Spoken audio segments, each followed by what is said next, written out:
Je ne reviendrai pas sur les accusations farfelues, parce que ça ne sert absolument à rien. Le peuple sénégalais est suffisamment mature et averti.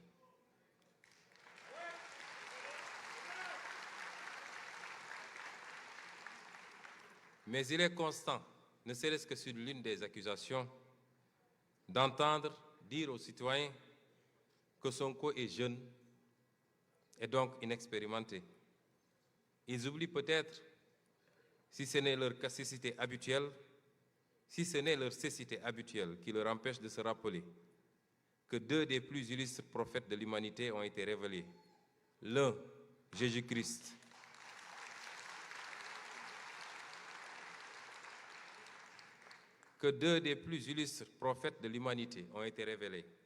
L'un, Jésus-Christ, à l'âge de 30 ans, et l'autre, Mohamed, paix et salut sur lui, à l'âge de 40 ans.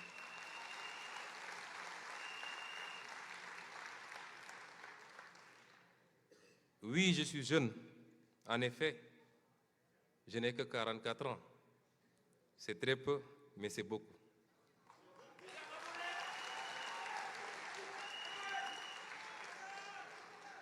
J'ai 44 ans et c'est un atout, parce que je ne suis pas grabataire et ma dignité, mon honneur et ma sagesse m'auraient empêché de m'accrocher au perchoir de l'Assemblée nationale à 80 ans.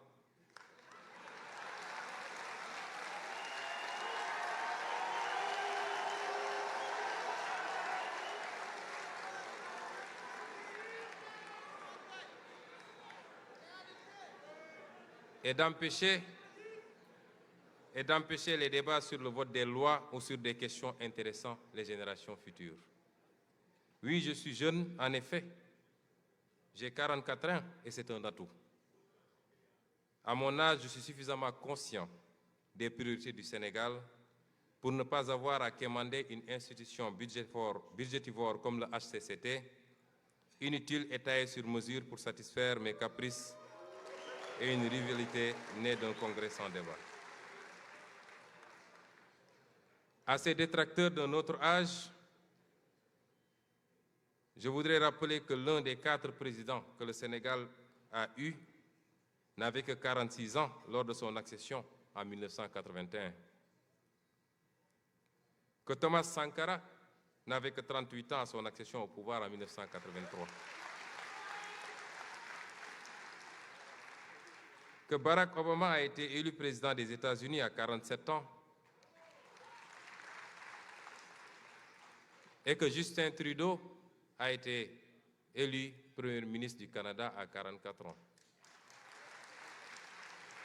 On ne me dira pas qu'il est plus difficile de diriger ces pays que le Sénégal. À ces détracteurs d'un autre âge, je voudrais rappeler que le pays qui leur sert de modèle absolu, la France où nous nous trouvons aujourd'hui, a élu un homme de 39 ans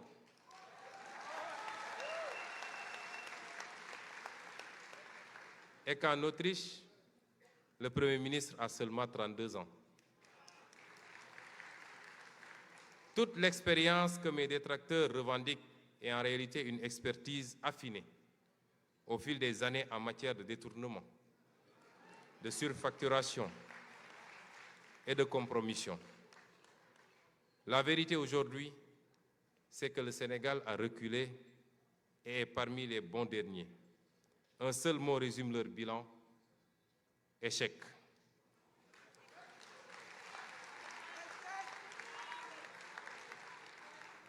Oui, je suis un jeune, en effet, j'ai 44 ans et je suis prêt.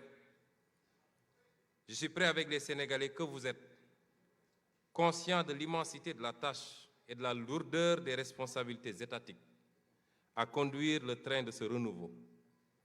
Ce destin commun que nous devons tous nous réinventer pour nous-mêmes et pour nos enfants, nos petits-enfants, en un mot pour les générations futures, pour que jamais ne meure l'espoir d'un Sénégal meilleur.